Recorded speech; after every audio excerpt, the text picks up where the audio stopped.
Hello everybody, welcome to Review a Day episode number 51 for Thursday, October the 2nd, 2008.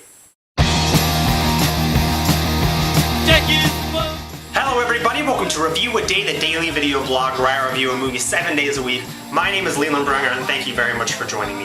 The film I'm going to review today is Vantage Point. This movie is directed by Pete Travis and written by Barry Levy. This film stars Dennis Quaid, Matthew Fox, Forrest Whitaker, Sigourney Weaver, and William Hurt.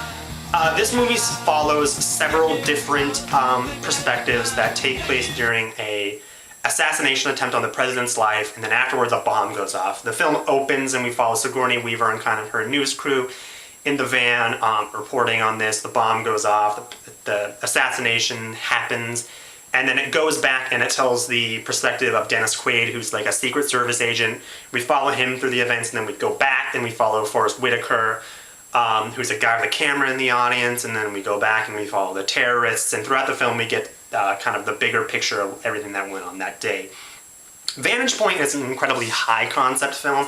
I think it's very interesting. I think it's a cool idea to kind of, you know, throughout the movie more and more layers get taken off. And everything I'm going to say about this movie and kind of critique about it is probably applicable for Eagle Eye that I just reviewed. It's kind of brainless and you can really pick it apart. The problem with Vantage Point is that it doesn't have an actor like Shia LaBeouf who can carry the emotional weight of the film, and it's not anywhere near as exciting or fun. The performances across the board in this movie are very bad, and I was very surprised because I think William Hurt and Forrest Whitaker are two really talented actors. Everything feels very melodramatic and hammy. There's so many times in this movie when Dennis Quaid's like got his, you know, his eyebrow cocked and everyone just looks really concerned the entire movie. The terrorists, their motivations are just stupid and it doesn't make any sense. There's a really bad moment during a very boring car chase that is hard to follow. It's Dennis Quaid looking in his rearview mirror with his eyebrow cocked. In the film, like the camera zooms in on him really fast because he sees, and then it shows Matthew Fox looking in the rearview mirror, and then it zooms in on his face, and it was just like, it was almost a joke. It felt almost like a spoof. It would have been cool in a movie like Speed Racer that's highly stylized, but it did not work in this movie. There's an absolutely ridiculous subplot about Forrest Whitaker trying to help this little girl who spilled ice cream on him very early. This is the kind of movie, to give you an idea of what this movie's like, the little girl basically runs into the road and stands in the middle of traffic and screams while an ambulance is rushing at her at like 60 miles an hour. This is the kind of movie you're dealing with. Also, this movie relies so heavily on coincidence. Forrest Whitaker's characters happens to be filming the right things at the right time. I mean, everything that happens in this movie really revolves around like 8 characters, and it doesn't make any sense because so many times in this movie they overlook the plaza where everything is happening, and it is freaking packed. You look at this and it would be like almost impossible for people to move around the way they are in the early moments of this film, to be able to like maneuver around the way they are.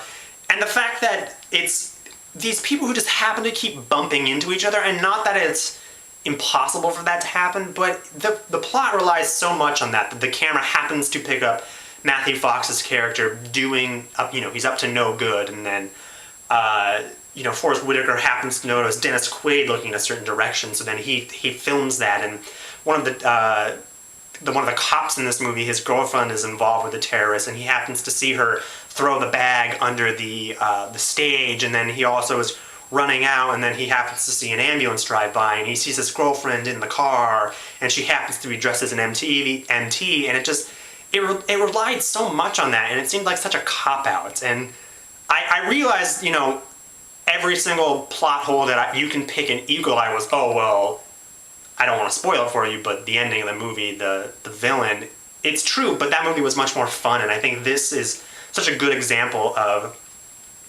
a weak screenplay and a weak director. The director, I think, had only directed TV before this, not making it come together. The story would be believable if 10 people were at this speech instead of the thousands of people that are shown in this movie. At times, I also didn't think the timelines in this movie matched up. the cop very early on, you follow his storyline and it takes like 5 minutes, and then you follow kind of the terrorist side of it, and it's literally like 20-30 minutes of the movie, but then it matches up to the 5-minute one. Like, it doesn't make any sense the way this movie unravels. I give this movie a 1 out of 5. I thought it was really bad. This movie is all concept and no substance, and I really did not enjoy it. Tomorrow I'm going to be seeing How to Lose Friends and Alienate People, so I'll have my review of that on Saturday. I'll probably get it up sometime on Friday evening. If you guys are liking my reviews, make sure to subscribe. If you have any recommendations on any films you'd like to see me review, leave them in the comments below. Thank you very much for watching, and I'll see you guys tomorrow.